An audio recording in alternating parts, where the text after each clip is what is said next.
tahu seberapa kekuatan gitu ya, kemampuan air tersebut untuk bisa menampung beban pencemaran. Ya, dan di situ di sebelum Lebaran itu juga kita juga sudah belajar gitu ya, salah satu metode ya untuk menghitung gitu ya daya tampung sebuah badan air itu salah satunya dengan cara neraca masak. Nah, yang hari ini yang akan kita pelajari begitu ya, kita akan mempelajari terkait profil oksigen yang ada di badan air atau biasanya bahasa Inggrisnya kita mengenal sebagai DO-sec curve. Jadi kurva penurunan oksigen gitu ya. Oke. Nah, di sini kenapa sih apa sih pentingnya dan kenapa oksigen ini sangat penting gitu ya di dalam perairan kita. Jadi di sini dijelaskan gitu ya sampai bahkan tadi ya sampai ada kurva penurunan kadar oksigen gitu ya. Kenapa kok oksigen yang selalu diperhatikan gitu ya. Jadi di sini dijelaskan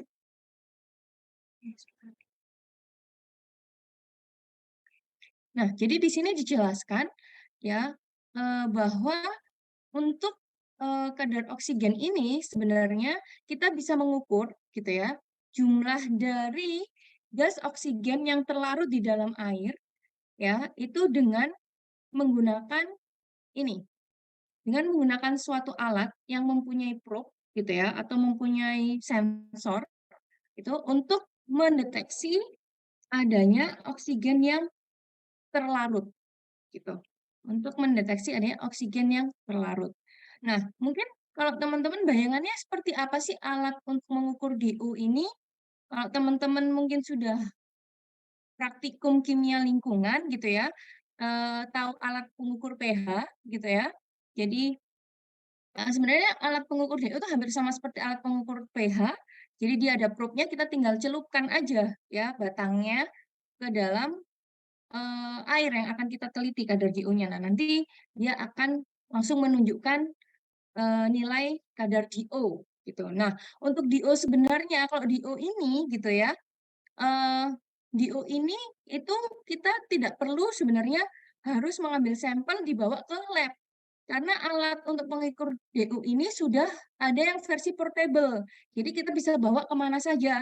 Jadi kalau misalkan teman-teman mau mau menganalisis kualitas suatu sungai, tinggal aja bawa alat DO, karena kan oksigen itu atau kadar oksigen di dalam air itu salah satu parameter paling sering yang digunakan untuk mengetahui kualitas sungai gitu ya atau kualitas air. Jadi dengan kita membawa alat DO ini kemana saja itu secara tidak langsung mempermudah kita untuk menilai ya. Meskipun nantinya tetap diperlukan adanya tambahan parameter-parameter lain ya sesuai baku mutu yang ditetapkan ya untuk kita bisa benar-benar memastikan kualitas dari air yang ada di situ. Ya, tapi yang paling mudah adalah dengan DO ini karena alatnya sudah bisa dibawa kemana saja, tidak perlu menunggu hasil analisis lab gitu ya. Jadi analisisnya langsung bisa didapatkan hasilnya di tempat gitu ya. Nah, di sini eh, kita harus tahu bagaimana sih sebenarnya oksigen itu bisa terlarut di dalam air. Karena kan sejauh ini kita tahunya adalah oksigen itu kan dalam bentuk gas gitu ya.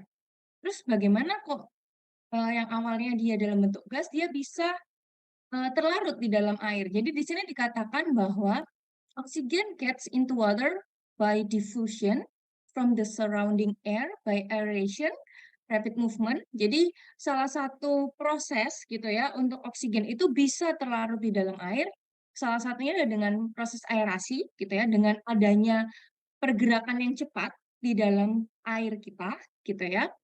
Dan dari produk atau hasil dari proses fotosintesis dari tumbuhan yang ada di sekitar perairan tersebut. Ya, seperti itu. Oke. Nah, ini. Jadi, sorry.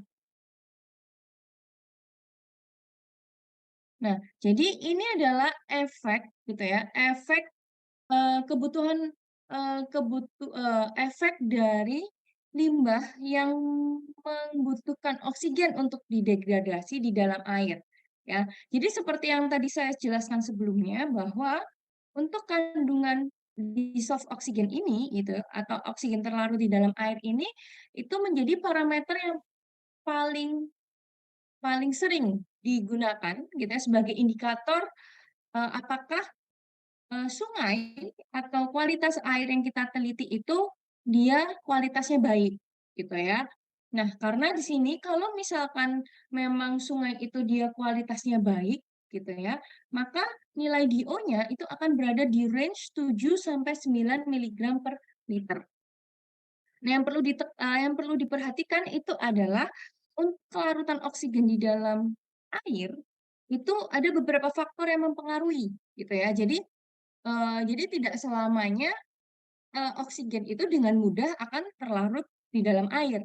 Jadi faktor-faktor yang mempengaruhi itu biasanya adalah temperatur, tekanan, dan juga salinitas. Ya, jadi ketiga ini adalah faktor-faktor yang mempengaruhi kelarutan oksigen di dalam air, ya. Nah, kalau misalkan, ya, misalkan kita cek gitu suatu badan air, kita cek dan kita ketahui bahwa, konsentrasi DO-nya itu berada di bawah 5 miligram per liter atau di bawah 4, maka sebenarnya kita bisa menentukan bahwa di perairan tersebut itu pasti tidak ada makhluk hidup, ekosistem, ya, ekosistem di situ pasti tidak akan bagus, ya, tidak ada makhluk hidup yang bisa bertahan hidup di sekitar, eee, perairan tersebut, gitu ya.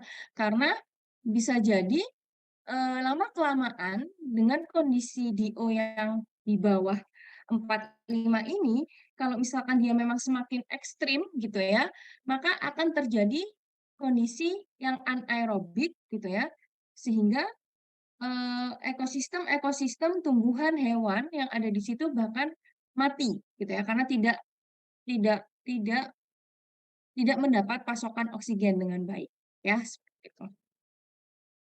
Nah, ini adalah kurva penurunan oksigen di dalam, sungai gitu ya. Ini kan sebenarnya, sebelum lebaran sudah saya jelaskan ya, karena berhubungan sekali dengan proses purifikasi, self purifikasi gitu ya. Jadi memang dari proses self purifikasi itu karena kita memang di proses tersebut fokus terhadap penurunan kadar DO gitu ya. Jadi di sini, kurang lebih sama gitu ya. Jadi di mana di sini teman-teman bisa lihat sebelum masuknya zat pencemar ke dalam sungai gitu ya, jadi kadar DO-nya di sini masih cukup tinggi gitu ya, masih normal. Nah, sedangkan setelah, ada air limbah atau zat pencemar masuk ke dalam sungai, untuk kadar DO-nya semakin menurun dan, berbanding terbalik dengan kadar BOD-nya. BOD-nya yang akan konsentrasinya akan semakin tinggi, gitu ya. Tapi lama-kelamaan kalau misalkan memang proses self purifikasi ini terjadi dengan baik, gitu ya, nanti di sini, akan ada waktu di mana, terjadi recovery zone, terjadi proses recovery yang terjadi di recovery zone, di mana, untuk DO ini dia akan perlahan-lahan semakin naik kembali, gitu ya, konsentrasinya, sedangkan DO-nya juga akan semakin menurun, gitu ya, berkurang. Tetapi, gitu ya, sebelum, memasuki proses recovery tadi ya, perbaikan, nanti akan ada titik gitu ya, di mana kadar oksigen ini mencapai titik kritisnya. Yang dimaksud titik kritis ini adalah titik terendahnya, ya. Jadi sebelum dia melakukan recovery ya, proses recovery dia akan mencapai dulu ke titik terendah gitu ya, titik titik, konsentrasi oksigen terendah, setelah itu dia akan melakukan recovery. Nah, titik terendah ini itu ada di septic zone, ya. Nanti di pemodelan yang akan kita pelajari hari ini terkait kurva penurunan oksigen, ini akan disebut sebagai titik kritis, gitu ya. Titik kritis ini adalah, titik titik penurunan kadar GO terendah. ya seperti itu. Nah,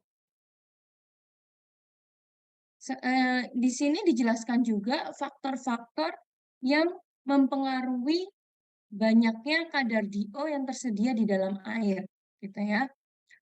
Eee, untuk, limbah gitu ya, limbah organik yang membutuhkan oksigen untuk didegradasi, itu pasti akan, berdampak atau akan sangat membutuhkan ketersediaan DO untuk dia bisa terdegradasi, ya. Nah, salah satu yang tadi seperti yang saya jelaskan di awal, salah satu cara untuk kita bisa menambahkan kadar oksigen terlarut gitu ya di dalam perairan kita itu adalah dengan adanya proses fotosintesis yang dilakukan oleh tumbuhan ya di sekitar perairan tersebut gitu ya, sehingga oksigen yang dihasilkan itu bisa menunjang kadar oksigen di dalam perairan tersebut, ya seperti itu. Nah, tadi, faktor-faktor yang mempengaruhi kelarutan oksigen di dalam air, tadi kan saya sebutkan ada suhu, tekanan, dan juga salinitas. Nah, di sini dikatakan bahwa kalau misalkan memang, eee, di perairan tersebut itu musimnya adalah musim panas gitu ya, di mana suhu itu tinggi gitu ya, maka untuk kelarutan dari oksigen itu akan berkurang gitu ya. Jadi akan semakin susah oksigen itu untuk terlarut di dalam air. Sedangkan kebalikannya kalau misalkan memang di musim dingin, karena suhunya itu dia rendah, maka kelarutan oksigen itu akan meningkat, tetapi perlu diperhatikan bahwa jika sampai terbentuk es gitu ya, ada lapisan es di kemungkinan besar es yang ada di, permukaan perairan tersebut akan menghalangi gitu ya, menghalangi akses dari oksigen yang ada di atmosfer untuk kontak dengan, air permukaan, ya seperti itu. Nah, di sini jadi, sama seperti yang tadi di awal ya, oksigen level di permukaan air itu kita fokuskan, terhadap 2 mekanisme gitu ya, sangat yang sangat umum gitu ya, yang sangat umum dan lazim diketahui sebagai, proses yang berkontribusi, adanya oksigen di air permukaan. Tadi yang pertama adalah reaerasi ya, jadi dissolution oksigen atau oksigen itu terlarut gitu ya dari atmosfer ke air permukaan dan juga adanya produksi oksigen dari proses fotosintesis alga atau tumbuhan lain yang ada di perairan tersebut yang memang, mempunyai proses fotosintesis gitu. Nah, untuk modeling gitu ya. Jadi di sini nanti, di akhir gitu ya, di akhir-akhir materi, nanti kita akan mencoba untuk memodelkan kadar oksigen terlarut yang ada di dalam air, gitu ya. Kenapa kita memodelkan, kenapa kita menggunakan model ini, gitu ya. Dengan model ini kita bisa melihat efek dan juga interaksi gitu, yang awalnya itu kita lihatnya sangat ini ya, sangat, susah gitu ya, suatu hal yang susah, tapi dengan model ini kita bisa mempermudah gitu ya, untuk bisa menganalisis gitu. Nah, di model ini nanti gitu ya, ini dianggapnya model penurunan kadar oksigen ini merupakan model yang paling simpel gitu ya, karena di model ini nanti yang kita fokuskan proses untuk proses yang kita gunakan, yang kita masukkan ke dalam model tersebut, itu kita hanya mengacu kepada 2 proses di sini, ya. Proses yang pertama itu adalah proses deoksigenisasi gitu ya. Yang dimaksud proses deoksigenisasi ini adalah, eee, di mana proses penggunaan oksigen gitu ya, atau penurunan oksigen oleh mikroorganisme gitu ya selama proses biodegradasi itu berlangsung.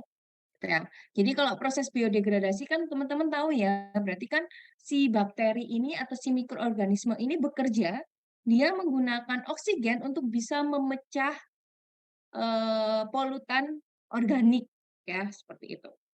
Nah, untuk proses yang kedua gitu ya, proses yang kedua ini eh, kita mengacu ke proses reaerasi. Nah, yang dimaksud proses reaerasi ini adalah bagaimana si oksigen gitu ya yang ada di atmosfer ini dia bisa masuk ya atau terlarut ke air permukaan. Ya, jadi ini yang dinamakan dengan reaerasi. Jadi kedua kedua proses ini adalah yang kita fokuskan di model yang nanti akan kita pelajari. Ya, seperti itu.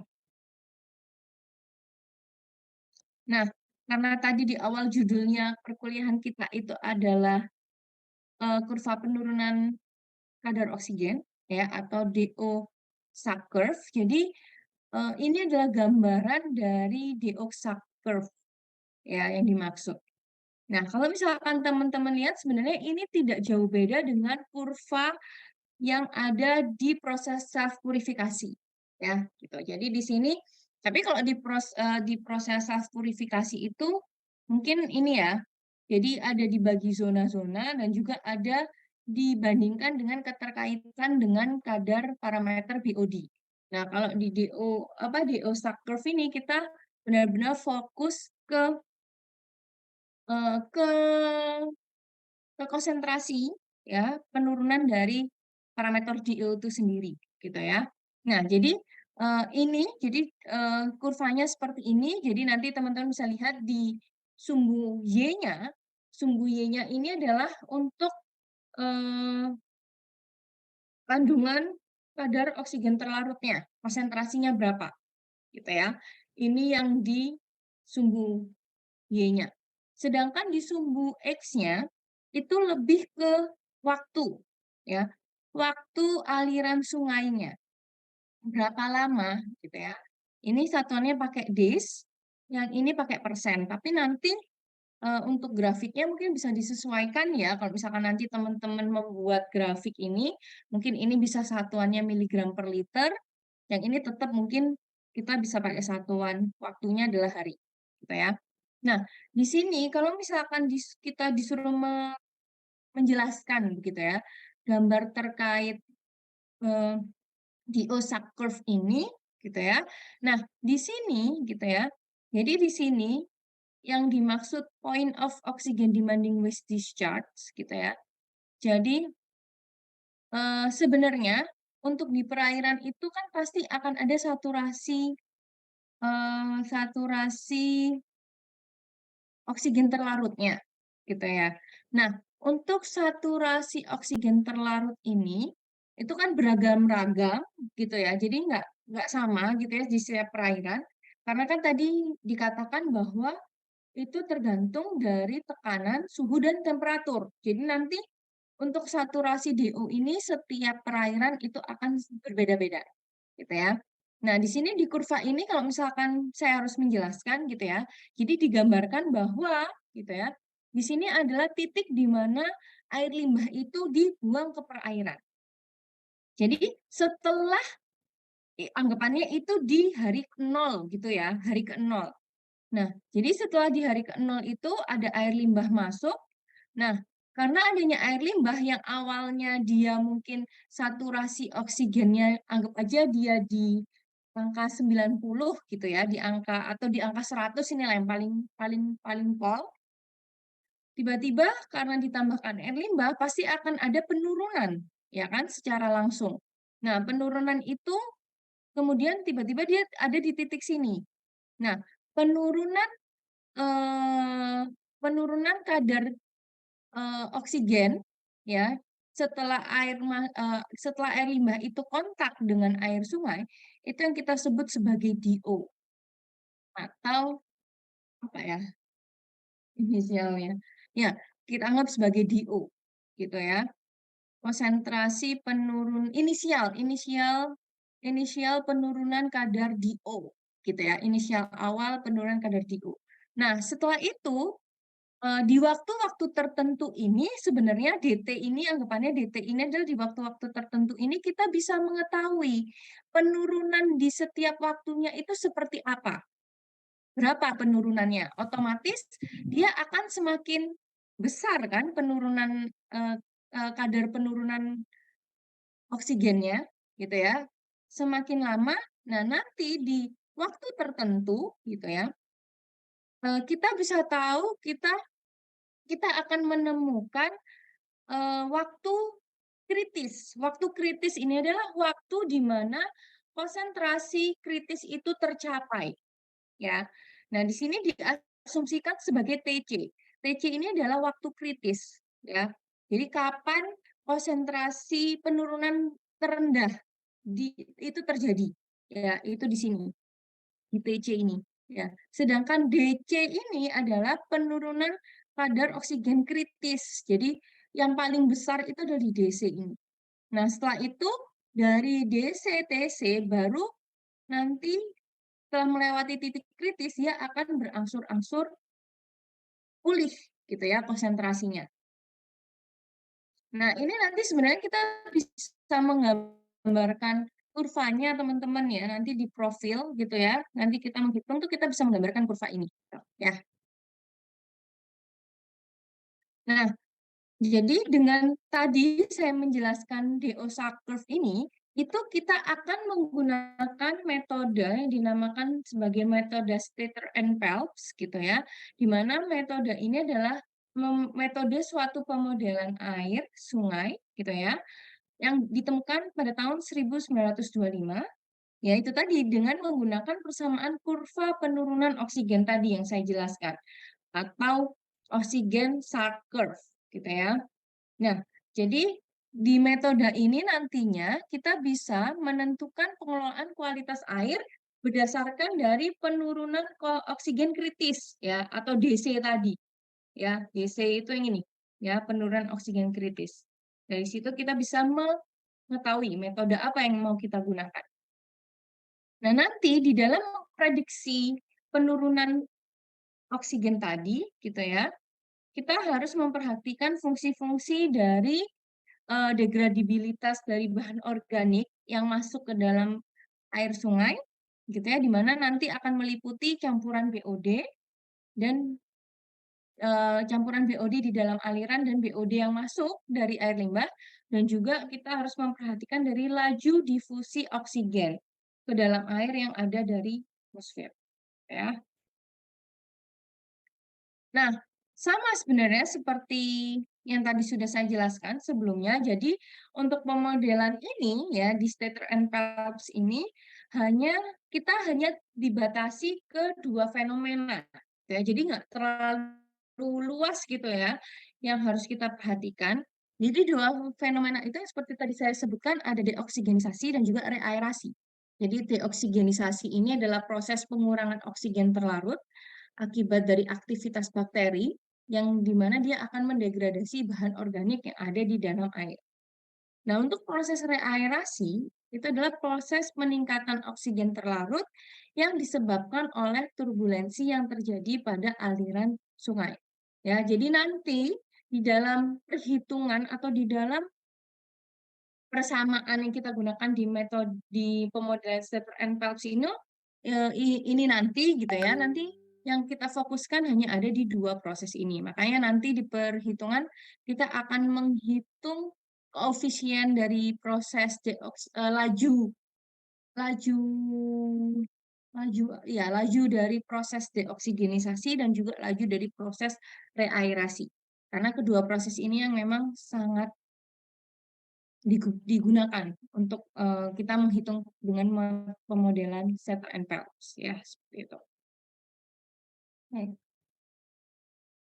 Jadi ini adalah langkah-langkah kalau misalkan kita ingin menghitung dan membuat dari kurva penurunan kadar oksigen terlarut di dalam sungai gitu ya. Jadi ini ada langkah-langkahnya, ada 5 langkah gitu ya teman-teman ya.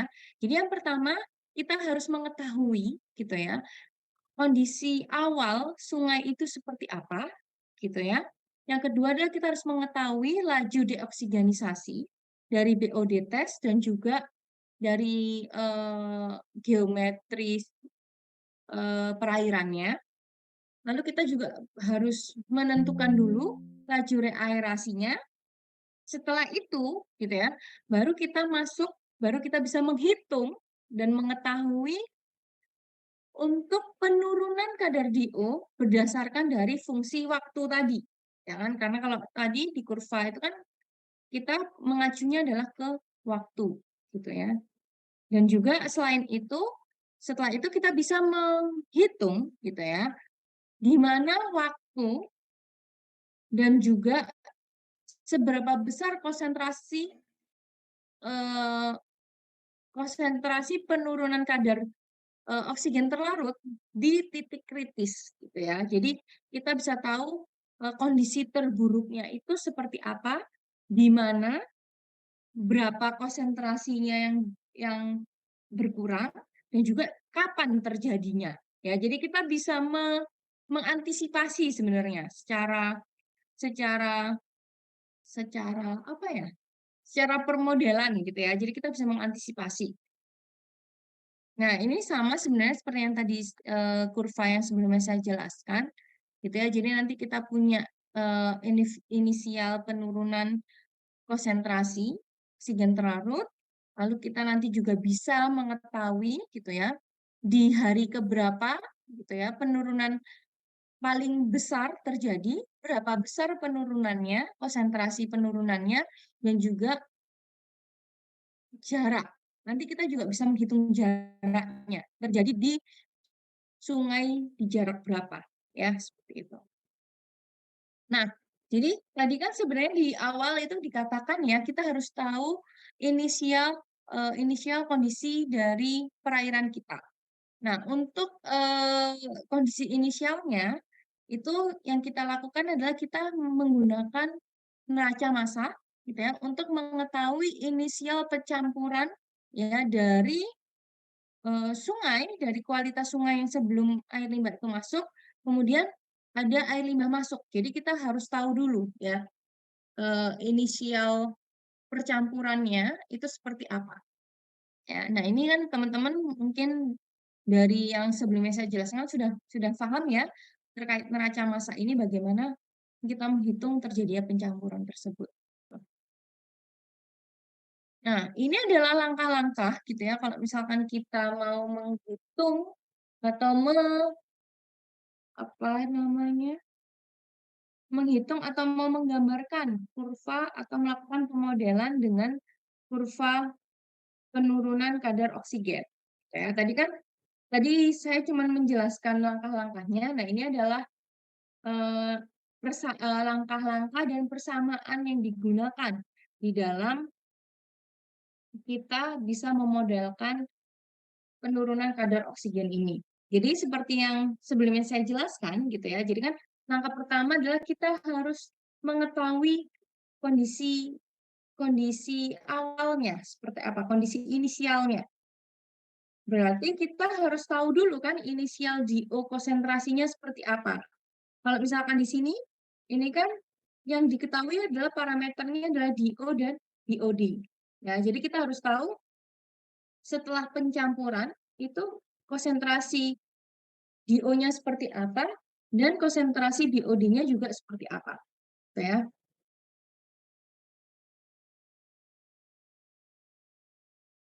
Nah, di sini seperti yang tadi saya sudah jelaskan, kita untuk mengetahui inisial konsentrasi DO-nya, kita menggunakan neraca massa.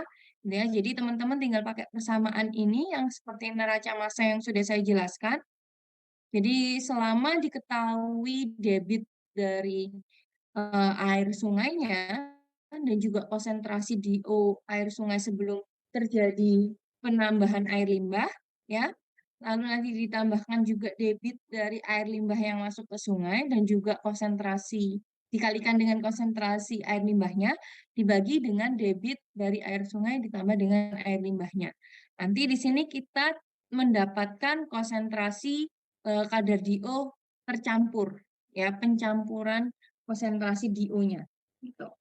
Ini untuk langkah awal ya, untuk kita mengetahui inisial kondisi. Selain DO, karena tadi, oke.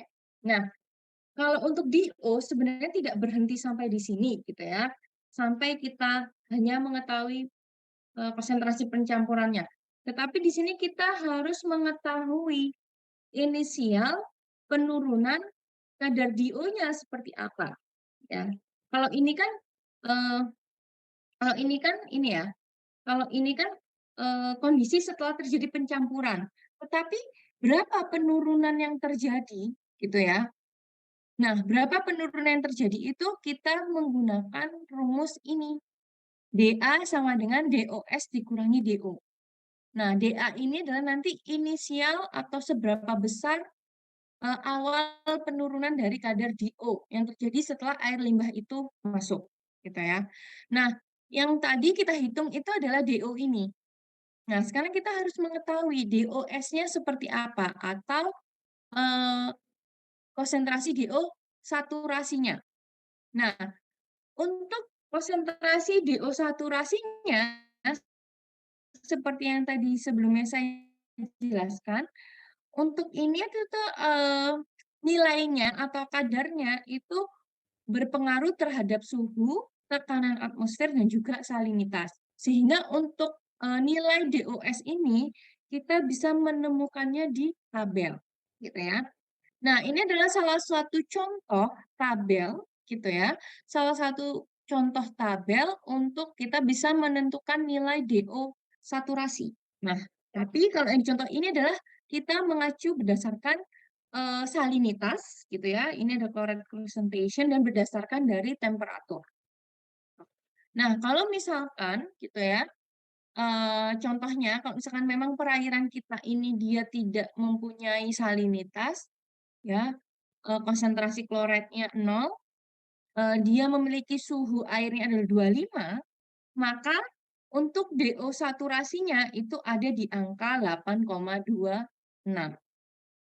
Jadi untuk mengetahui inisial penurunan kadar DO gitu awalnya, jadi 8,26 itu akan kita kurangi dari hasil perhitungan pencampuran konsentrasi DO.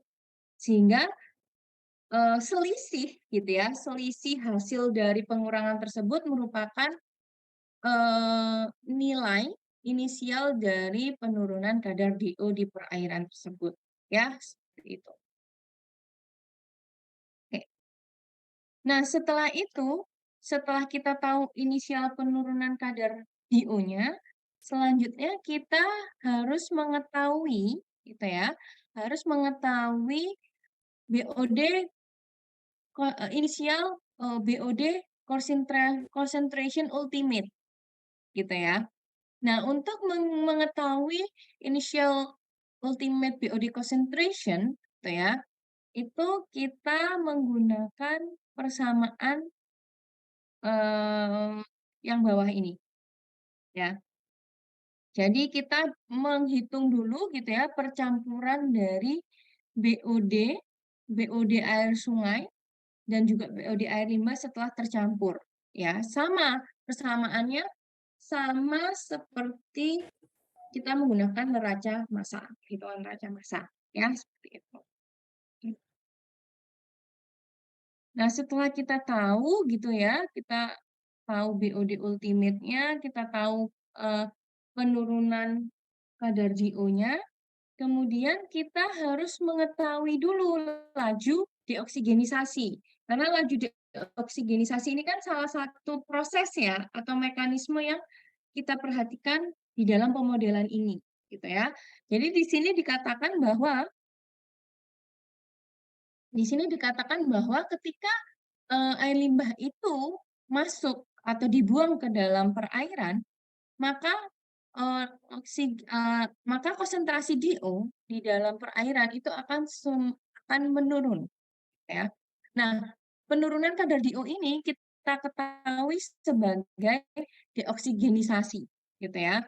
Nah, untuk laju deoksigenisasi ini, gitu ya, itu berdasarkan atau bergantung pada jumlah organik material atau pencemar organik yang ada di dalam sungai gitu untuk bisa dioksidasi di waktu-waktu tertentu dan di suhu tertentu. Makanya di sini dikatakan bahwa ya,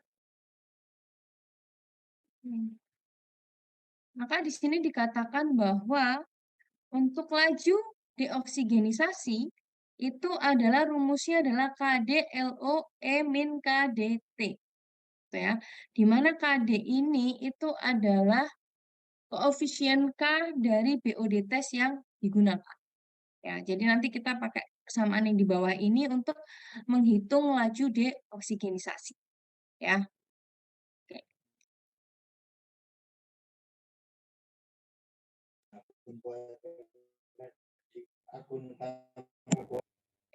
Nah, di sini ya, untuk sebelum kita menghitung laju deoksigenisasi, sebenarnya ini kita harus tahu dulu konstanta deoksigenisasinya, ya. Nah, untuk konstanta deoksigenisasinya kita menggunakan persamaan ini. KT sama dengan K20 theta pangkat T min 20. Di mana nilai theta ini tergantung dari temperatur air yang kita teliti gitu ya. Kalau misalkan memang airnya itu di range suhu 20 sampai 30, maka tetanya bisa kita gunakan 1,047. Tapi kalau di range 4 derajat sampai 20 derajat, maka 1,135. Tapi kalau secara umum gitu ya, kalau misalkan memang tidak diketahui suhunya, kita bisa menggunakan nilai theta sebesar 1,056. Ya, seperti itu. Nah, nanti untuk K20 ini biasanya kita dapatkan dari hasil uji lab ya untuk nilainya. Oke. Jadi memang ini adalah untuk konstanta K-nya ini tergantung dari faktor suhu ya karena di sini ada T min 20. Nah, itu untuk laju deoksigenisasi. Sekarang yang ketiga adalah laju reaerasi. Karena kan tadi memang fokusnya adalah di proses deoksigenisasi dan reaerasi. Nah, untuk laju reaerasi ini, ya, ketika konsentrasi DO di dalam sungai ini dia secara bertahap digunakan untuk memecah memecah memecah pencemar organik gitu ya, maka eh, eh, atmosfer itu akan selalu mensuplai oksigen untuk untuk selalu untuk kadar untuk kadar oksigennya tetap terjaga gitu ya. Melalui apa? Melalui proses reaerasi atau reoksigenisasi gitu ya.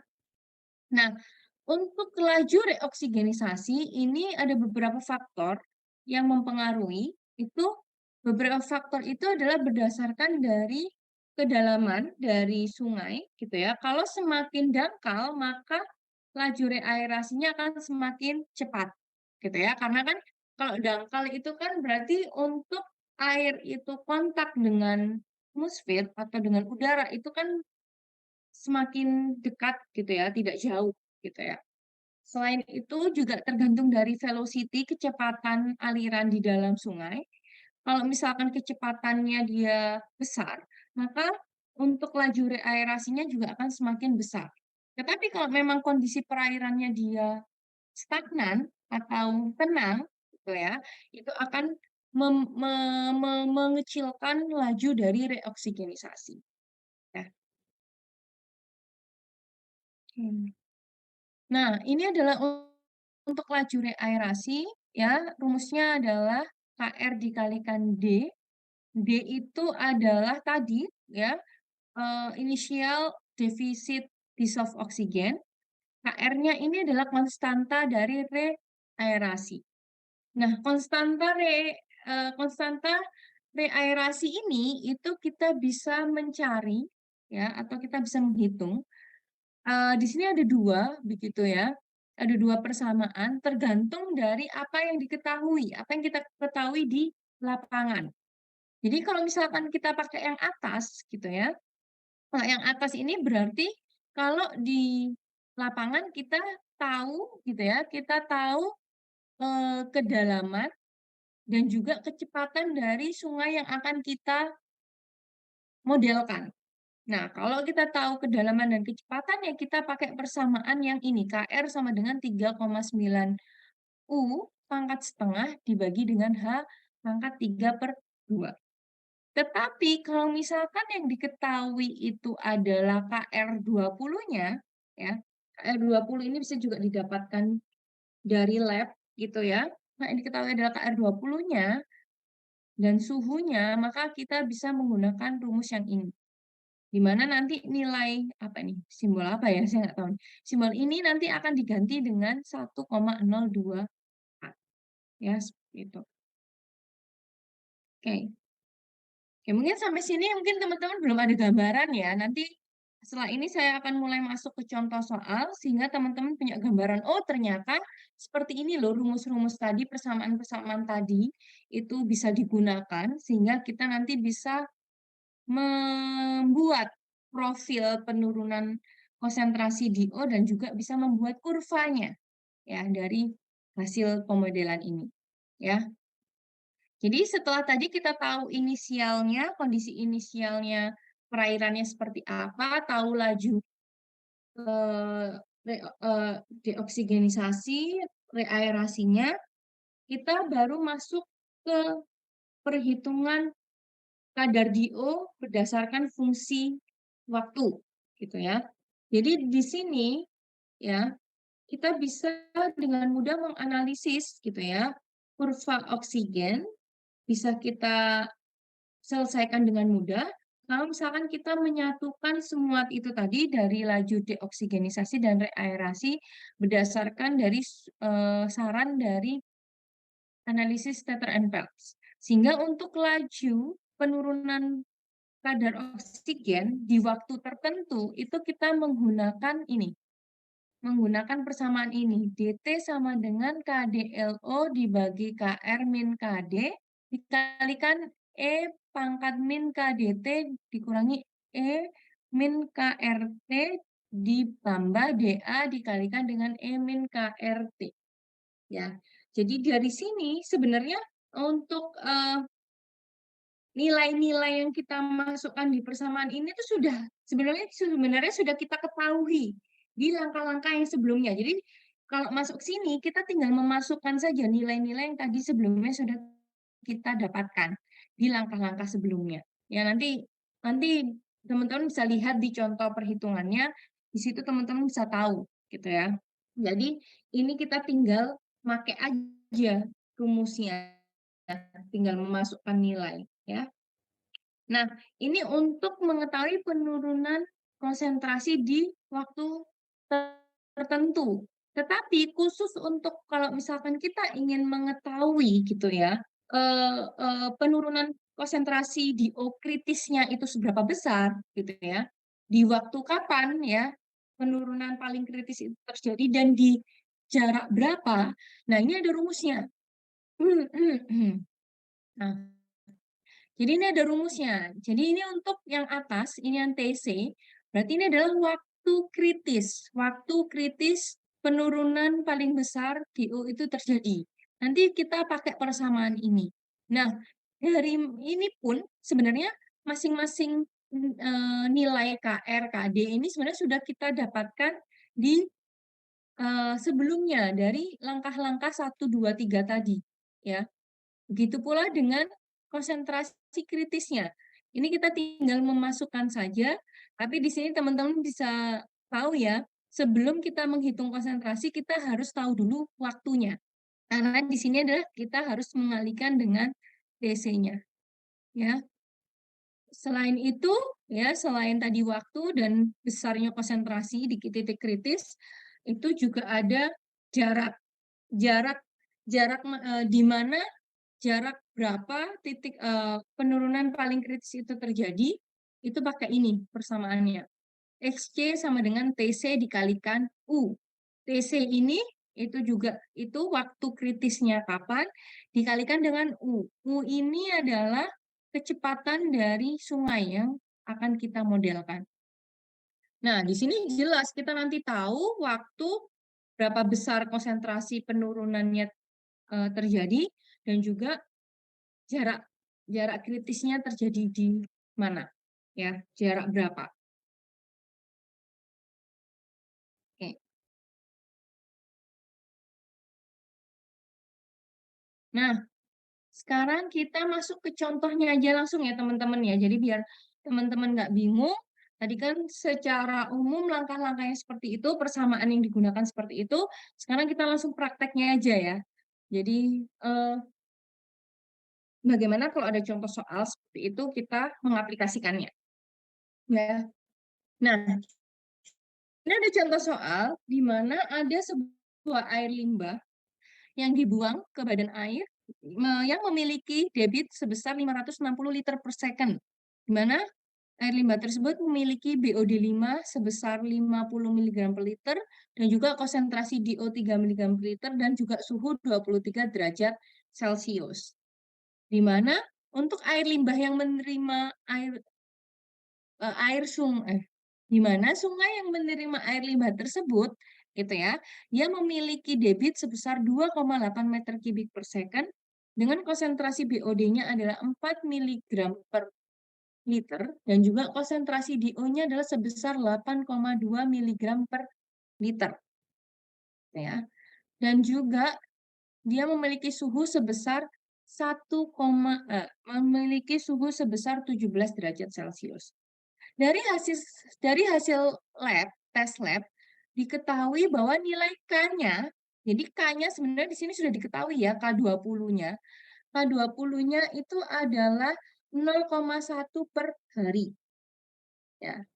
Di mana untuk hilirnya, hilirnya itu dia memiliki kecepatan sebesar 0,18 meter per second dengan kedalaman adalah 1,2 meter.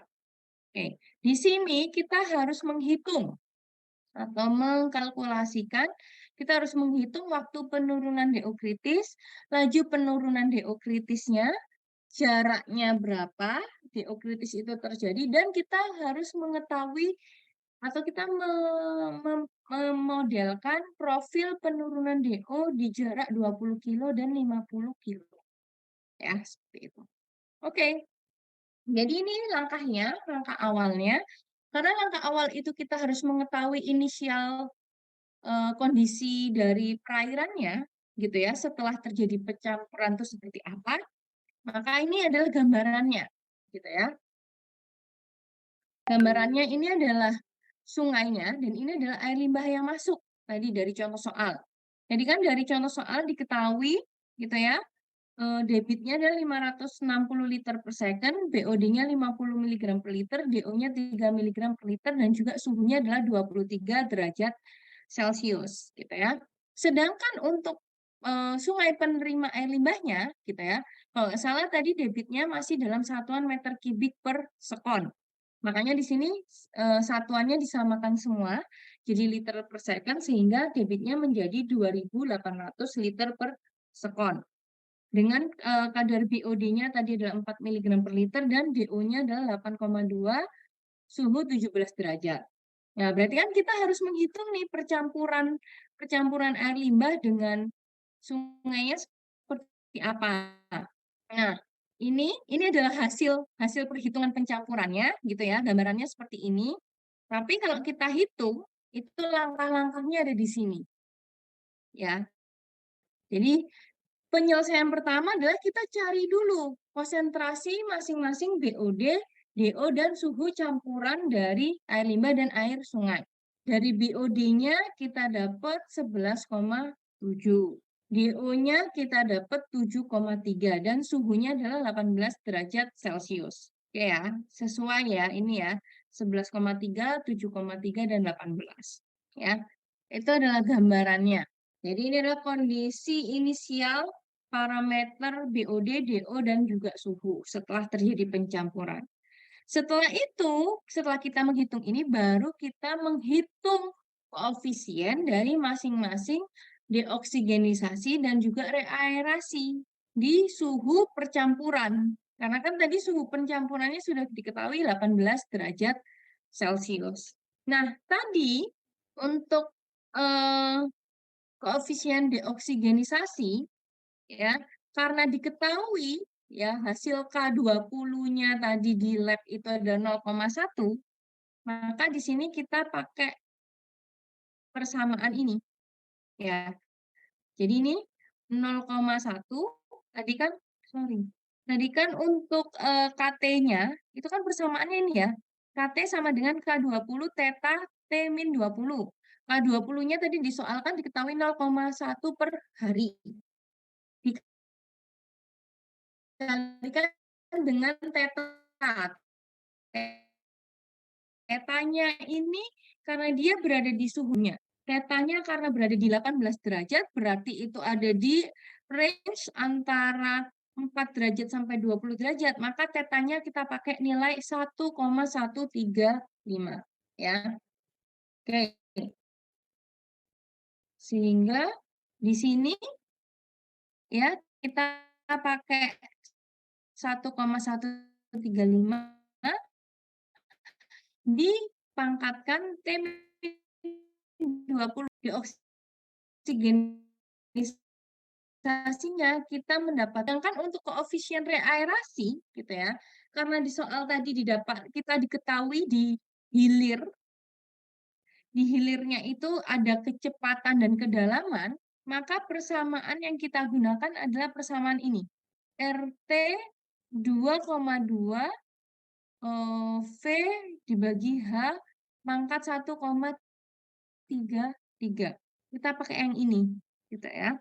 Berarti di sini 2,2 kita kalikan dengan tadi kecepatannya adalah 0,18 dibagi kedalamannya adalah 1,2 pangkat 1,33. Jadi untuk koefisien reaerasinya kita dapat 0,31 per hari, ya.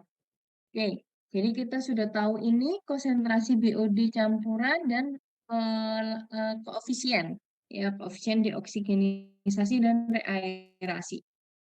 Nah, setelah itu baru kita menghitung, ya, baru kita menghitung BOD ultimate LO-nya dan juga inisial penurunan DO di D0 gitu ya. L0 dan D0. Nah, secara tadi kan kita ini ya, kita cari dulu yang ultimate BOD-nya. Untuk mencari ultimate BOD itu kan rumusnya LT sama dengan LO dikalikan 1 min E min KT. Di mana yang kita cari itu adalah LO-nya. Karena LT ini kita sudah dapat dari konsentrasi BOD pencampuran tadi. Makanya nilainya di sini adalah 11,7. Ya, jadi yang kita cari ada LO-nya. Nah, ini kita tinggal masukkan aja ke persamaannya gitu ya. 1 min E pangkat min 0,1. 0,1 ini dari koefisien K-nya ya. Koefisien K-nya tadi kan K20-nya ada 0,1 dikalikan dengan 5. Waktunya adalah 5. Kenapa 5? Karena biasanya adalah BOD 5 ya, BOD 5. Jadi makanya waktunya adalah 5. Sehingga LO-nya kita dapat adalah 29,73. Oke ya, kita sudah dapat LO. Tapi kita juga harus tahu DO-nya atau D0-nya, inisial penurunan DO. Nah, untuk inisial penurunan DO, ya, ini adalah, tadi kan rumusnya adalah DOS dikurangi DO, gitu ya. Sebentar, mungkin saya tambahkan di sini. Sebentar ya.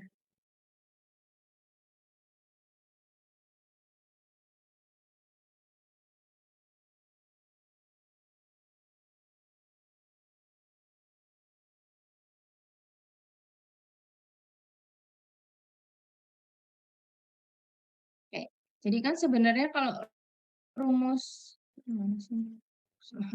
Sorry. Untuk rumusnya kan sebenarnya DO gitu ya, DOS, DO saturasi dikurangi DO. Baru kita ketemu D0 atau inisial penurunan DO. Nah, DOS-nya kita dapat dari mana? Kok di sini kenapa kok ketemunya 9,5 Bu? Nah, di sini dikatakan bahwa nilai DO saturasi saat DO di suhu 18 derajat Celcius itu adalah 9,5. dari hasil interpolasi. Nah, nanti teman-teman akan ada tabel begitu ya untuk DO saturasi. Nah, kalau yang tadi kan teman-teman lihatnya kan berdasarkan salinitas dan suhu. Tetapi di sini kalau di tabel yang ini, di contohnya ini adalah fokus ke suhu saja. Nah, ini kan suhunya ada di 18 derajat ya pencampurannya tadi. Padahal di tabel yang diketahui itu hanya suhu 15 dan 20. Terus bagaimana kalau misalkan kita mau mencari eh, saturasi oksigen di 18 derajat, maka kita eh, menggunakan menggunakan interpolasi, menggunakan interpolasi untuk mendapatkan konsentrasi diosaturasi di suhu 18 derajat. Nah, di sini kira-kira ada yang tahu cara interpolasi? Masih ingat nggak cara interpolasi? Dari kalkulus atau dari SMA dulu interpolasi, ada yang ingat caranya untuk kita bisa mendapatkan diosaturasi di suhu 18 derajat? Kenapa ketemunya 9,5? Ada yang tahu cara interpolasi? Masih ingat? Atau biasanya kan gitu ya. Dulu kalau dulu belum diajarin, kalau sekarang pernah diajarin tapi lupa. Gimana? Masih ingat nggak? Kalau masih ingat nggak, saya jelaskan lagi nih untuk interpolasinya. Atau lupa? Lupa jelasin Permisi. aja, Bu. Iya, silakan Mbak. Seingat saya suhu DO di suhu 20 itu dikurangi Mm-mm. DO di suhu 15 kemudian dibagi 5 untuk DO di suhu 18 berarti nanti ditambahkan 3 dari hasil pembagian 5 itu. Oke, itu. Tambahkan 3 uh,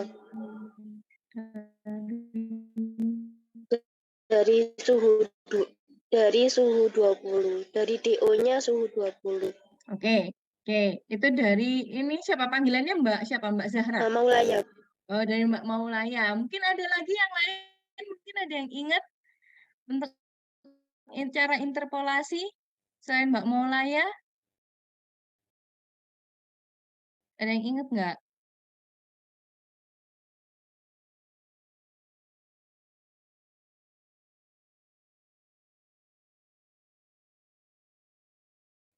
Oke, terima kasih ya Mbak Maulaya ya sudah mau menjawab. Jadi memang prinsipnya untuk interpolasi itu kurang ini ya. Tadi kan untuk yang angka 18, suhu 18 itu kan di antara 15 derajat dan 20 derajat. Nah, untuk 15 derajat ini DO saturasinya 10,1. Sedangkan 20 derajat itu adalah 9,1. Sehingga kalau misalkan kita menginterpolasi gitu ya. Nah, cara interpolasinya adalah seperti ini, teman-teman ya. Jadi ini adalah anggapannya nih X, Y gitu ya, apalah ya. Jadi 15 ini adalah nilai ambang ambang bawah gitu yang diketahui dikurangi nilai ambang atas yang diketahui gitu ya. Dibagi 18 ini adalah nilai yang kita cari gitu ya atau derajat yang kita ingin ketahui di antara range itu dikurangi dengan 20. Sama dengan 10,1 ini adalah nilai saturasi yang ada di suhu 15 derajat. Ya.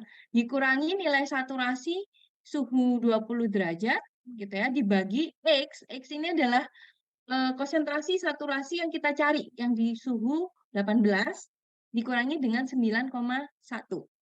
Nah, nanti karena yang kita cari itu adalah nilai saturasi di suhu 18 derajat, X ini, maka nanti X ini yang kita cari, nanti X-nya kita dapat adalah 9,5. Nah, jadi nilai yang kita pakai adalah 9,5 ini, karena 9,5 ini adalah nilai saturasi DO di suhu 18 derajat Celcius. Ya, seperti itu. Oke. Jadi, bisa dipastikan ya, jadi kan karena 18 itu di antara range 20 dan 15, otomatis nilai saturasi yang didapatkan dari perhitungan interpolasi kita itu juga di antara range 9,1 dengan 10,1. Ya, makanya ini adalah 9,5. Jadi untuk inisial penurunan DO-nya, ya, karena tadi DOS min DO, DOS-nya adalah 9,5, dikurangi tadi DO percampurannya berapa? DO percampurannya di langkah nomor 1 kan 7,3. Berarti 9,5 dikurangi 7,3. Jadi penurunan DO yang terjadi setelah air limbah masuk itu adalah sebesar 2,2 mg per liter. Karena yang awalnya dia 9,5, dia konsentrasi DO-nya menjadi 7,3. Berarti kan turun sebesar 2,2 mg per liter. Ya, seperti itu. Oke, setelah itu baru kita bisa menghitung waktu kritis. Nah, menghitung waktu kritis ini sebenarnya seperti yang tadi saya katakan, kita tuh hanya memasukkan eh, nilai-nilai yang sebelumnya sudah kita hitung di langkah 1 dan 2. Ya, 1, 2, 3, sorry. Nah, untuk mengetahui waktu kritisnya, TC-nya, itu kan rumusnya persamaannya adalah 1/R aksen min K aksen log E, R aksen dibagi K aksen dikalikan 1 min DO kali R aksen min K aksen dibagi K aksen kali LO. Nah, untuk masing-masing R dan K ini kan sebelumnya sudah kita ketahui ya, yang di laju deoksigenisasi dan reaerasi, kita tinggal masukkan aja nilainya, R-nya adalah 0,3, K-nya 0,08, gitu ya, ini juga dimasukkan. DO-nya kan sebelumnya ini ya, inisial penurunan DO-nya adalah 2,2, R-nya tadi juga 0,3, 0,08, LO-nya adalah ini yang tadi kita hitung, ultimate BOD-nya ya 29,73. Jadi di sini kita sudah tahu sebenarnya, oh ternyata penurunan paling kritis itu terjadi setelah 4,8 hari, terjadi di 4,8 hari setelah air limbah itu masuk. Ya, ini untuk waktu kritisnya. Setelah kita tahu waktu kritis, baru kita bisa menghitung konsentrasi penurunan DO kritis dan juga jarak penurunan DO kritisnya. Nah, di sini kita hitung ya konsentrasi, karena untuk menghitung konsentrasi kita harus tahu waktunya dulu, karena di sini kan di persamaannya ada dikalikan dengan waktu kritis, gitu ya. Jadi sama seperti sebelumnya, kita tinggal memasukkan saja koefisien-koefisien yang sudah kita hitung sebelumnya ke dalam persamaannya, sehingga di sini untuk konsentrasi penurunan DO kritisnya itu sebesar 6,65. Ini ini konsentrasi penurunan DO kritis ya, bukunya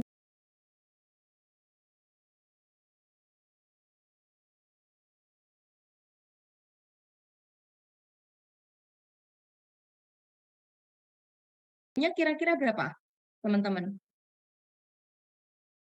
Ada yang tahu nggak kira-kira caranya untuk menghitung konsentrasi di titik kritisnya akhirnya berapa? Kalau ini kan hasil penurunannya. Penurunannya sebesar ini.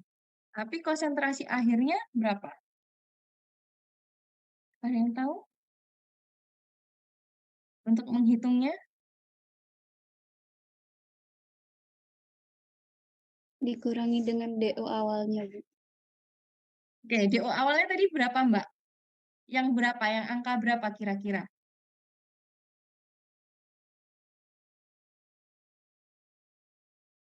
Tadi kan banyak nih, kita ngitung DO kan banyak ya. DO yang mana, Mbak? Mbak Agnes? Sebentar ya, Bu. Nggak apa-apa. Tadi kan banyak ya Mbak Agnes ya DO-nya. Kita ngitung DO inisial lah, DO percampuran, ya, DO saturasi. Nah, kira-kira DO yang mana ini yang dikurangi dengan DC-nya? Untuk tahu konsentrasi DO di titik kritisnya itu konsentrasinya berapa?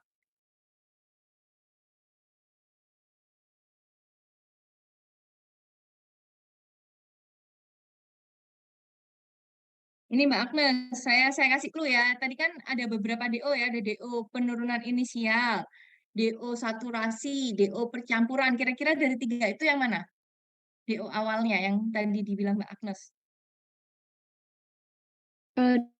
D kurang kayaknya, Bu. Mohon maaf Mbak, yang mana Mbak Agnes? DO pencampuran sepertinya, Bu. Oke, kalau kata Mbak Agnes DO pencampuran. Coba kita kembali lagi ya ke slide perhitungan sebelumnya. Ini, kalau DO percampuran, seharusnya kan ini. Kita sebenarnya basicnya adalah kita lihatnya di inisial penurunan. Karena kan ini kan kayak penurunan awalnya setelah air limbah masuk itu seberapa besar sih? Nah, untuk kita tahu inisial penurunannya aja kita menguranginya dengan DO saturasi dengan DO percampuran.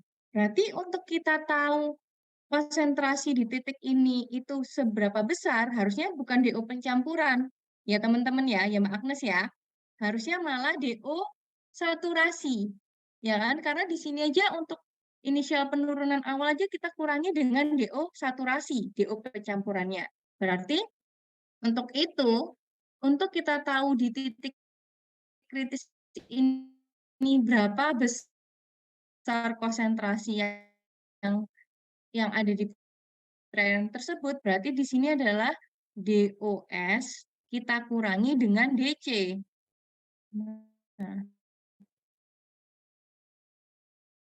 Nah, dari situ berapa? Ya, kalau ini berarti, bentar, berarti berapa? Jadi berapa sih? Sorry, 9,5 ya. Berarti kan 9,5 dikurangi dengan 6,65. Oke, berapa ini berarti?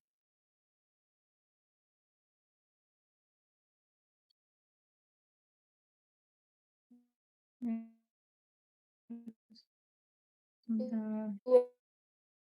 2,85 miligram per liter. Nah, jadi konsentrasi DO di titik ini itu konsentrasinya hanya 2,85. Yang awalnya tadi ya, setelah air limbah itu masuk itu adalah 7,3. Karena kan penurunannya yang awalnya kalau misalkan sebelum air limbah itu masuk itu adalah 9,5 saturasinya ya. Jadi setelah jadi sebelum air, jadi gini ya teman-teman ya. Jadi DO saturasi itu adalah sebelum air limbah itu masuk. Kalau inisial penurunan DO yang DO percampuran itu setelah air limbah itu masuk saat pokoknya setelah kontak, setelah tercampur dengan air limbah itu, gitu ya. Nah, kalau yang ini 2,85 itu terjadi setelah 4 hari, 4,8 hari, ya. Nah, baru terjadi 2,85 konsentrasinya. Tetapi penurunannya dari dari 9,5 itu penurunannya sebesar 6,65 miligram per liter. Gitu. Sampai sini paham nggak? Bedanya DC dan konsentrasi yang 2,85 ini. Paham nggak teman-teman? Prinsipnya. Masih bingung, Bu. Masih bingung? Oke. Jadi gini. Sebentar. Saya menjelaskan pakai grafik aja deh.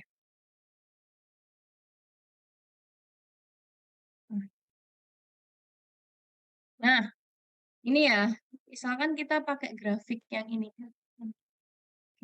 Nah, untuk saturasi DO-nya, kalau di contoh soal tadi ya, teman-teman ya, tadi ini anggapannya adalah konsentrasi 9,5, ya kan? Itu saturasi DO-nya. Nah, tiba-tiba di sini, di titik ini, itu air limbahnya masuk. Nah, ini, kalau di sini dia anggapannya 6, kalau di tempat contoh soal itu tadi, itu adalah, mana tadi? Berapa tadi ya? 7,3. Oke. Di sini adalah 7,3.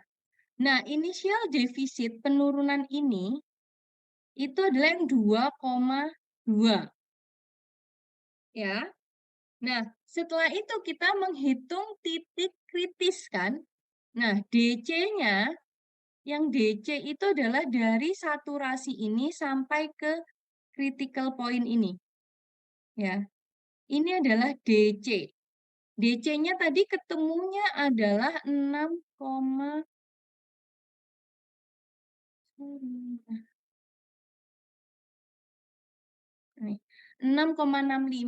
dengan konsentrasi 2,85. Oke. 6,65. Ya, jadi DC-nya ini adalah 6,65 dengan konsentrasi yang di titik kritis ini ya, ininya, di sininya miligram per liter dissolved oksigennya itu adalah 2,83 lah anggapannya, tadi saya lupa. Jadi seperti itu, gambarannya seperti itu kalau di grafik. Ya, jadi 9,5 ini adalah saturasi oksigennya sebelum air limbah. Nah, di sini ya ini, jadi saturasi oksigennya di sini 9,5. Ini anggapannya di titik di waktu 0 ini ya, ini kan 0 ya waktunya. Waktu 0 ini ada air limbah masuk. Setelah air limbah masuk, dia tiba-tiba jadi 7,3 kan DO percampurannya. Maka di sini ada inisial penurunan dari 9,5 ke 7,3. Inisial penurunannya berapa ya? Tadi 2,2. Ya kan? Karena kan tadi inisial penurunan kan kita dapat dari selisih DO saturasi dengan DO percampuran.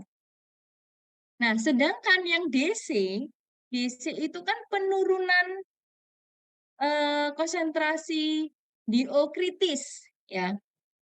Penurunannya seberapa besar? Nah, itu adalah jarak antara DO saturasi sampai ke titik kritis. Itu sebesar 6,65. Sehingga konsentrasi yang ada di titik kritis itu adalah 2,83. Karena kita mengurangi DO saturasi dengan penurunan DC-nya yang tadi sebesar 6,65. Gitu. Jadi kalau di kurva gambarnya seperti ini. Masih belum pahamkah teman-teman?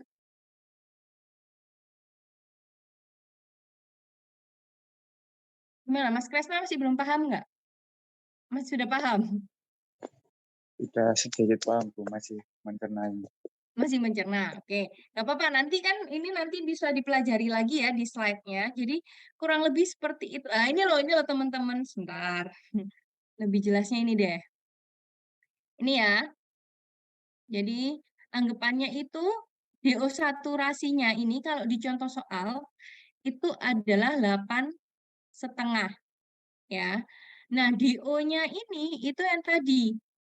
Karena ini DO percampurannya itu ya di titik ini itu kita dapat 7, anggapannya 7,3 ya, kalau nggak salah tadi ya. Jadi DO-nya ini adalah 2,2 gitu ya. Nah, setelah itu kita mencari DC-nya. Nah, DC di sini itu kan jarak dari DO saturasi sampai ke titik kritis ini. DC-nya tadi kita dapat adalah berapa tadi ya? 6 something ya. 6, anggap aja 6,62. Sehingga kalau misalnya kita mau mencari tahu konsentrasi DO di titik kritis, itu kan kita harus mengurangi DO saturasi, ya kan? Karena ini kan DC ini kan jarak antara DO saturasi dengan sampai di titik kritis ini. Berarti kalau mau mencari konsentrasi DO di titik kritis, maka kita harus mengurangi DO saturasi dengan DC-nya. Ya kan? Maka di sini tadi didapatkan adalah 2,23. Nah, jadi DC ini bukan konsentrasi akhir, konsentrasi konsentrasi kadar DO-nya ya, tapi seberapa besar penurunan dari DO saturasinya. Ya, jadi kalau mau dapat konsentrasi DO-nya, kita harus mengurangi DO saturasi dengan DC-nya. Baru kita dapat konsentrasi DO di titik tersebut. Paham nggak kalau dari grafik ini? Harusnya sih paham. Paham, Bu. Paham ya? Ya nanti ini mungkin akan saya perbaiki tulisannya jadi lebih bagus. Nanti coba saya tempelkan di slide setelah perhitungan itu ya sebagai contoh ya. Jadi biar teman-teman lebih paham. Oke. Oke, jadi seperti itu ya teman-teman ya. Jadi semoga yang paham juga bukan hanya Mas Kresna, tapi teman-teman yang lain juga paham ya. Nah, jadi seperti itu untuk DC. Nah, setelah itu baru kita juga bisa menghitung di jarak berapa sih penurunan DO kritis itu terjadi. Karena untuk hitung jarak itu kita menggunakan rumus TC dikalikan kecepatan. Kalau TC-nya tadi kan satuannya masih hari, gitu ya teman-teman ya, di 4,8 hari. Sehingga karena kecepatannya adalah satuannya meter per second, maka dari hari itu kita juga samakan satuannya, kita konversi satuannya ke second. Jadi 4,8 ini kita kalikan dengan 24 kali 60 kali 60 second. Sehingga terjadinya penurunan DO kritis itu di jarak 74.649,6 meter atau di jarak 74,65 kilometer setelah air limbah itu masuk ke dalam sungai. Ya. Jadi dari sini sebenarnya kita bisa memperkirakan ya di mana titik penurunan paling kritis itu terjadi di mana, kapan, ya, kapan dan seberapa besar. Gitu. Makanya dengan ini sebenarnya sedikit memudahkan kita untuk memperkirakan seperti itu. Nah, setelah itu kan kita juga disuruh soalnya tadi profil penurunan DO di kilometer 20 dan 50 gitu ya. Nah, untuk di kilometer 20 dan 50 gitu ya, kita harus menghitung konsentrasi dan waktunya karena kan jaraknya sudah ditentukan ya di soal 20 kilo. Sehingga untuk mencari waktu berarti kan kita pakai rumus yang tadi, X20 sama dengan T20 dikalikan U. Karena jaraknya sudah ditentukan 20 kilo, maka 20 ini kita kalikan 1000 karena kita mau konversi ke meter, sama dengan T20 yang kita carikan waktu di 20 kilo ini kapan terjadinya, ya kan? Dikalikan dengan kecepatannya adalah 0,18. Ternyata untuk waktu di jarak 20 km itu terjadinya di hari ke 1,29 hari. Ya. Untuk konsentrasi penurunannya sebesar berapa di 20 km? Ternyata penurunan konsentrasinya masih sebesar 3,08 mg per liter. Nah, untuk yang di jarak 50 itu dia baru terjadi di hari ke 3,22 hari dengan penurunan konsentrasi sebesar 5 mg per liter. Ya. Jadi kalau misalkan kita buat profil penurunan DO-nya, tadi kan hari ke-0. Hari ke-0 itu kita anggap adalah hari di saat air limbah itu masuk ke dalam sungai. Di hari ke-0 penurunannya tadi kan D0-nya kan 2,2 mg per liter di jarak 0 km. Setelah itu di jarak 20 kilo itu penurunan DO-nya adalah 3,08 terjadi di hari ke 1,29. Setelah itu kita hitung di jarak 50. Ternyata penurunan DO-nya semakin besar kan pasti karena belum mencapai titik kritis. Ternyata ada di 5 mg per liter dan terjadi di hari ke 3,22. Sedangkan titik kritis itu terjadi di kilometer 74,65, penurunannya sebesar 6,65 miligram per liter dan terjadi di hari ke-4,8. Nah, berarti kan dari profil ini kan teman-teman sudah sebenarnya bisa menggambarkan kurvanya ya. Kayak yang tadi, berarti kan semakin lama dia yang awalnya tinggi itu semakin rendah sampai ke titik kritisnya. Nah, setelah itu kita bisa cek, setelah melampaui titik kritis, apakah penurunan DO-nya dia semakin turun atau malah semakin besar atau semakin kecil. Harusnya kalau sesuai teori kurva penurunan oksigen ya, harusnya setelah mencapai titik kritis, untuk penurunan DO-nya itu semakin kecil. Karena kan dia sudah melakukan proses recovery, ya kan? Ini loh teman-teman, sebentar.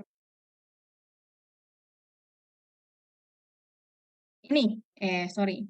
Ini ya, kalau secara teori, kalau misalkan dia sudah memasuki titik kritis, berarti kan dia sudah mulai penurunan kadar oksigennya kan semakin kecil, karena dia sudah mulai mengembalikan kualitasnya lagi, ya kan? Jadi kan harusnya semakin kecil sampai menuju ke normal. Nah, teman-teman dari profil ini sebenarnya bisa mengecek apakah benar perhitungan yang dilakukan. Jadi di sini teman-teman bisa lihat, kalau misalkan setelah titik kritis, di jarak misalkan 80 kilo, ini penurunannya semakin kecil, berarti benar, titik kritisnya memang benar-benar berada di titik itu, gitu ya. Tetapi kalau misalkan di jarak 80 kilo ini, dia malah makin kecil penurunannya, jadi misalkan penurunannya itu malah semakin besar gitu ya, misalkan ini hasilnya adalah 7,10 di jarak 90 gitu ya. Berarti bisa dipastikan bahwa perhitungan titik kritis teman-teman yang lakukan itu salah. Malah harusnya kalau setelah titik kritis, di jarak selanjutnya, untuk penurunan DO-nya ini dia akan semakin kecil. Ya, jadi ini benar nih. Kalau ini berarti ini di contoh ini adalah dia benar. Karena lolos dari titik kritis di jarak 90, penurunannya dia semakin kecil. Gitu. Jadi kalau di grafik kan, jadi dari sini dia akan mulai naik lagi. Oke ya. Nah, di sini yang perlu diingat lagi, teman-teman, ya, kalau ini kan tadi yang ada di sini itu bukan konsentrasi di titik itu, gitu ya. Jadi kalau membuat grafik yang dimasukkan ke sumbu Y-nya itu bukan yang ini ya, bukan nilai ini ya, teman-teman. Nilai ini harus dikurangi dulu dengan DO saturasinya. Baru bisa dimasukkan ke sumbu, baru bisa dimasukkan ke dalam grafik di sumbu Y. Ya, seperti contoh tadi grafik yang saya contohkan untuk memahamkan teman-teman bedanya DOS dengan DO-D0 tadi. Ya, ini ya teman-teman ya. Nah, ini ya. Jadi yang masuk ke grafik yang untuk sumbu Y-nya ini bukan yang ada di tabel tadi. Tapi nilai yang di tabel tadi harus dikurangi dengan DO saturasinya. Baru bisa diplotkan di sini. Ya, oke. Sampai sini mungkin ada yang mau ditanyakan? Atau butuh waktu untuk memahami? Silakan kalau ada yang mau ditanyakan terkait pemodelan.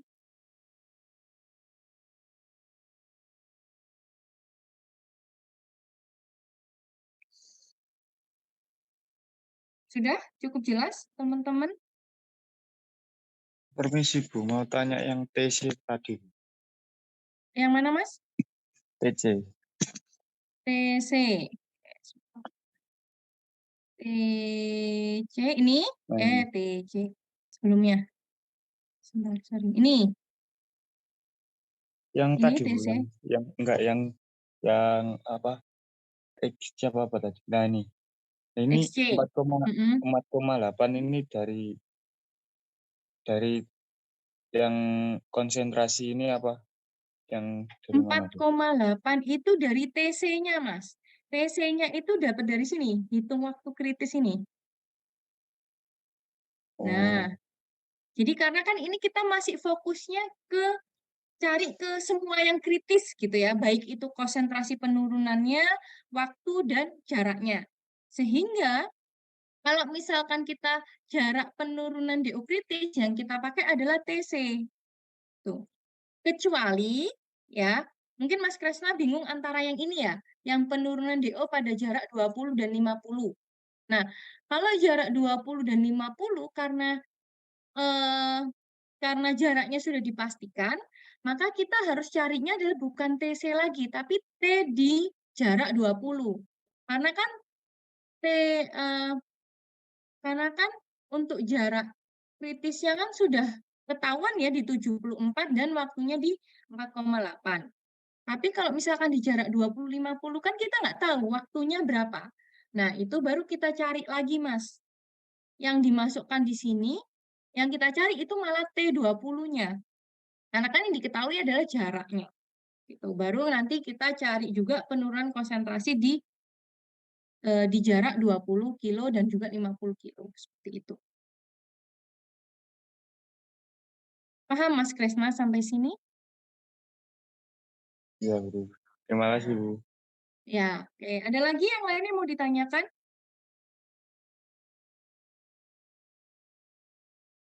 Nanti mungkin bisa dipelajari lagi ya, karena memang ini kalau misalkan tidak dipelajari lagi, kemungkinan pasti akan bingung, teman-teman. Ya, karena kan memang saya cuma menjelaskan ini ya, cuma menjelaskan secara di waktu yang terbatas, jadi saya nggak bisa terlalu detail gitu. Ya, ada lagi yang mau ditanyakan? Semoga cukup paham. Jadi nanti untuk mengulanginya lagi biar lebih paham, semoga sudah ada dasarnya lah dari yang saya jelaskan ini. Oke, sudah tidak ada?